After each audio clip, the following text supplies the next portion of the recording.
समोर होता आणि तो अग्रलेख देखील हाच होता की अफूपासून ॲप पर्यंत असं शीर्षकाचा तो अग्रलेख होता.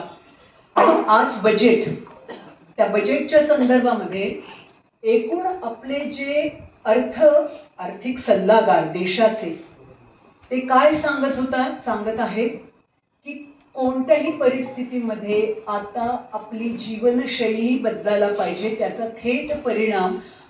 अर्थव्यवस्थेवरती या कुटुंबाचा अशा रीतीने होतो की कुटुंबातील लहानग्यांचे, त्यांचंच अगदी वाक्य सांगायचं झालं तर कुटुंबियातील लहानांचे आणि तरुणांचे स्क्रीन ॲडिक्शन एवढं वाढत चाललेलं आहे की त्याचा अर्थव्यवस्थेवर जो मोठा परिणाम घडतोय, त्यामुळे आपली उत्पादकता ही खूप कमी होत आहे असं सांगायला लागलेलं आहे. हे कोणाला सांगावं लागलेलं आहे तर आपल्या अर्थ सल्लागारांना, म्हणजे व्ही अनंत नागेश्वर जे आहेत यांना हे मुख्य आर्थिक सल्लागार आहेत. आणि या आर्थिक पाहणी अहवालात त्यांनी हे सांगितलं ही अत्यंत भयावह गोष्ट आहे आणि त्या सगळ्याचं खापर ते फोडतायत त्या सोशल मीडियावर.